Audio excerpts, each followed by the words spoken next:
Howdy, and welcome back to another episode of the Music Collection series. This episode we'll be going over a vinyl that is meant to commemorate the 50th anniversary for Elton John's album Captain Fantastic and the Brown Dirt Cowboy. This one specifically being Elton John's first live performance at Midsummer Music at Wembley Stadium in 1975. So as a part of the 50th anniversary from the album Captain Fantastic and the Brown Dirt Cowboy, there was a live recorded album release from a concert Elton John put on in 2005. But this album specifically was released sometime in the past month or month and a half for pre-order, and now it is here. So let's take a look at the ins and outs of the record packaging. So on the front, we have the official album cover for this newly released album for Elton John, Captain Fantastic and the Brown Dirt Cowboy, live at Midsummer Music from Wembley Stadium in 1975. Featuring a newly released picture of Elton John in the center upon a purple, pink, and black shimmery style background. So continuing on the back is the same purple, pinkish, black style background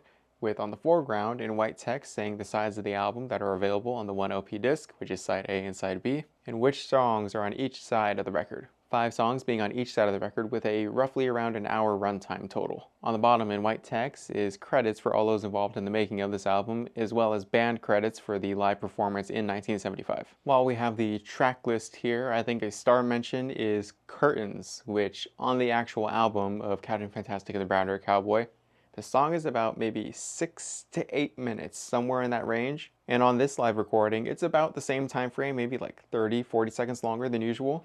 But it's because it's a live recorded album. And if you have heard the song Curtains, you would know that towards the last maybe 2.5-3 minutes, it pretty much maintains the same beat, the same kind of groove, and adds on some vocal harmonization. Kind of repetitive. I really like the song, but this version specifically gives the band so much room to improvise and just have fun on stage. Especially this being the first time that they were performing the album in its entirety. Elton John does state on the first song of the album that it may be a bore to hear something that, the audience has never heard before, so it was kind of a risky move, but they have so much fun throughout Curtains and all the songs all together because the audience doesn't know what to expect.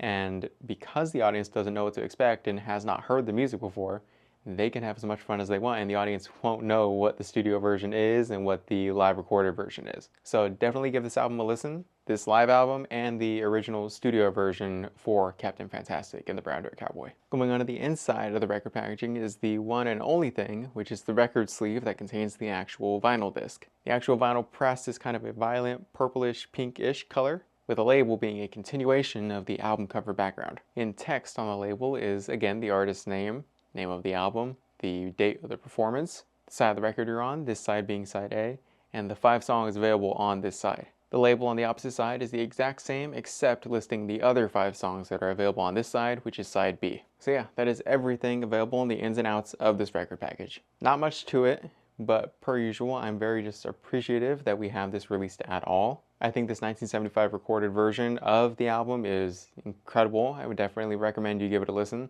And if this is your first time listening to the album, Captain Fantastic and the Brown Dirt Cowboy, you will have the same experience as the audience did that night at the show, which was hearing this version first before the studio version. So that might be a fun way to give it a first listen. Hopefully you guys who have been watching the channel for a little bit and have seen more previous music collection videos like this new format, me standing here talking to the camera more, the album being, here, present the whole time. Close-ups, maybe a little better lighting situation, more fluid, more natural talking. Some of the albums that I go over, I don't really have a lot to say about the music. Maybe I'm not the biggest fan. Maybe I just don't have a lot to say in general.